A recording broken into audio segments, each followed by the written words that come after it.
Welcome to GrizzCast Dispatches, a new series hosted by the Grizzly Bear Foundation with urgent and informed conversations about developing stories affecting communities and grizzly bears wherever they may roam. Season 2 of GrizzCast with feature-length stories is coming soon.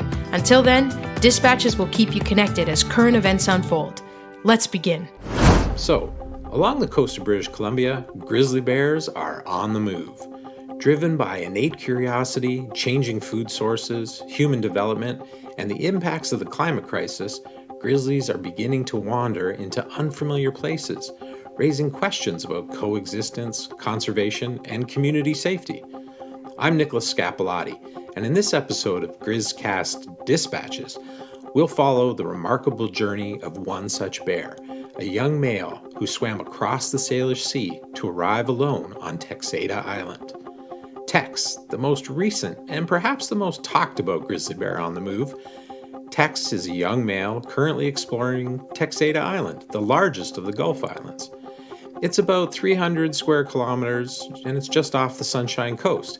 It's home to approximately 1,200 permanent residents. Texada Island falls within the traditional territory of the Tla'amin, Homolko, and Shishalh people. Tex's story opens a window into the complexities of coexistence with wildlife and how provincial policies, Indigenous leadership, and community voices shape what happens next for this bear and others like him. So Erik, welcome to GrizzCast Dispatches. It's nice to have you on the program. Can you tell us a little bit about yourself? Yeah, no problem. My traditional name is Tiy'ap thote, and my English name is Erik Blaney. Registered citizen of the Tla'amin Nation and born and raised in Coexistence. My grandfather was born on the Orford River up in Butte Inlet and lived up there till he was 13. My grandmother Elizabeth on my father's side is Frances from Tla'amin, and on the other side, my maternal side, my grandmother Mabel Galagos was also born in Tla'amin, but she attended residential school in shishalh for about 12 years of her life. And my mother also attended the shishalh residential school for about 7 years. So right now I am an elected legislator with the Tla'amin Nation government, and I'm working part-time with shishalh in the resource management division. So we're so excited, Erik, that you took the time to talk to us.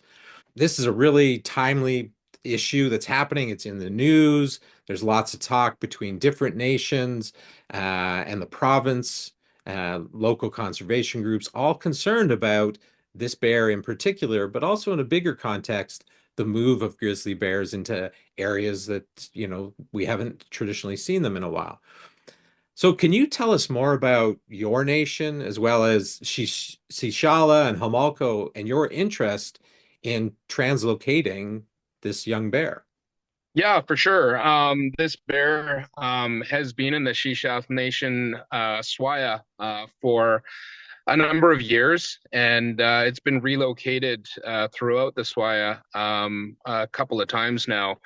It came into town. It was hanging around downtown. I don't think it was causing a whole lot of issues other than freaking people out, getting into some compost, doing what bears do. Yeah. So we don't really know quite well why he likes town so much, but he seems to be an urbanized bear. Just like Indigenous people, we leave our village sometimes and become urbanized. But he's been sent home, and he seems to keep coming back to town. So one of the a piece of the policy that's there is he's got 2 tags, kind of third strike, you're out. So when we learned that this is going to be his demise, we thought, is there a better way? Is there another way that we can move this bear further out and give him, one more chance? Because, I really think he deserves that. He's a young bear. He's gotten into a couple of, troubling scenarios that we've heard about, kind of yet to be confirmed. But we'd like to give him another chance. And so that, put me into some planning work and some discussions with some neighboring nations. Chief of Mamalikila said that they would take them. And I thought, okay, let's start looking at, areas we can move them. And I reached out to Chief Darren Blaney of the Humalco.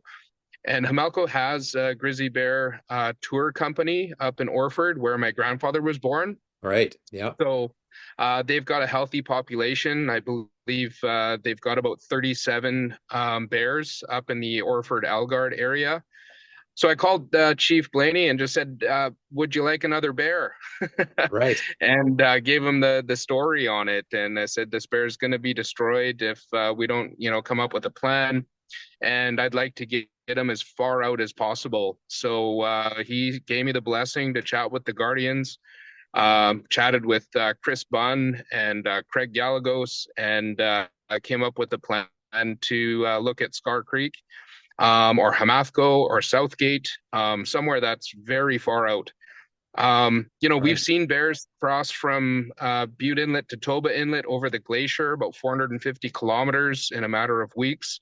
So we know they do move quite a bit. But I think a bear like this, being so far removed from this area, is going to be probably the best case scenario to give him his third chance.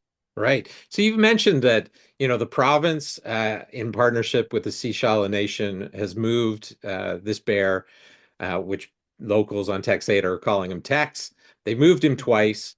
And, according to provincial regulations and the experience that the conservation officers have with this bear and recording that, like you said, it's not a candidate for relocation a third time. But how do, the First Nations policies, how do your internal wildlife policies, obviously a different ethic, your nations have different perspectives on conservation. How does that differ, and why are you interested, and your nations are interested in giving Tex another chance? Well, we're looking at this kind of holistically and spiritually, and as a relative to the nation, he deserves a chance. As a Jeja, a cousin, we sometimes need help, and sometimes we reach out for help, and we feel like this might be a way of an ancestor reaching out to the community. So it starts, you look at how Indigenous communities have always helped in certain scenarios where you had that orca that was stuck in the inlet for a matter of weeks, and the Indigenous groups got together with their canoes and tried to lead the orca out to safety. You look at the other, the Moachat, or the issues on the West Coast with killer whales that were, habituated, but they had a meaning, they had a purpose, and they had a song, or they had a story, or they had something to tell that nation, and they connected with them on a different level. Mm. And in the end, that was a good news story for everybody, because those animals were saved. We've been discussing how your nation recently signed a treaty with the province of BC, and this is a significant step toward reconciliation. But how does this work to translocate Tex and, as you mentioned, taking a closer look and a different approach to conservation? How does an activity like this, a situation like this, put that into practice to help further conservation, but through reconciliation? Yeah, for sure. Well, I think this scenario here is a really good example of self-determination and self-governance. The Tla'amin Nation is a modern day treaty nation, and we are shared decision makers, and have an equal seat at the table with the federal and provincial government. The Shishalh First Nation is also under a self-government agreement from the 90s. So they deal with issues throughout the province, the province's jurisdiction and the territory, through the resource management table. So there are regular ongoing meetings around resource development and extraction, or land management practices and decisions. So this is a good test drive where you have a provincial policy, but you have a bear that is within a jurisdiction that has self-government. So at what point does the law prevail? And I think right now, neither of the nations have a grizzly bear management plan or law or regulation. But what we do have is a constitution and inherent right to protect the environment. And that needs to be respected, and traditional ecological knowledge needs to be understood and respected. So Yeah. that gives, the two nations an equal voice at the table. And you would think that with Tla'amin Nation and shishalh on board, and Hamelco, you've got, three leadership tables saying, let's give this bear another chance. But you have a piece of provincial legislation or policy stating that, two strikes are out, it's going to be destroyed. Yeah. So there needs to be a discussion at that table. And Randy Neal, the MLA, she's been a really good advocate for this dialogue and discussion. Yeah, it's great for you to bring that out and for us to talk about, because this is really what we're looking at, right? We're in this age of reconciliation. The province has legislated the United Nations Declaration on the Rights of Indigenous People. Nations are either through treaty or reconciliation agreements and creating their own constitutions. And I hope that one day soon your nation creates a grizzly bear policy. Maybe this work will lead to that. But this is really interesting for the public to understand that we're moving toward a new sort of co-management model where you have two governments, right? You've got a provincial government and a First Nations government working together, and that's going to be on resources and all kinds of different issues. But what we're talking about today, it's about wildlife stewardship. So you mentioned, there's like people coming together to help this bear, and at the Grizzly Bear Foundation, we've been offering support to you. We've had other groups interested in bringing forward advice from biologists and even funding to help with text and this translocation. But what do the three nations have in place to help support this work? We hear the conservation officers are often limited in their capacity, but what capacity do the three nations have to make this happen? Yeah, so we've looked at pooling our resources and talked about what we can offer. And from the Shishalh Nation, we've got two technicians that are willing and able to assist with the trapping of the bear. We have a 30-foot landing craft that could bring the bear in either pipe trap or other means up the inlet. We've trucks way the heck up Butte Inlet. We've got guardians between Tla'amin, shishalh, and Hamelco. We've got about 6 guardians that can assist with the transport and relocation. We've got 22 trained bear viewing technicians up in Butte Inlet.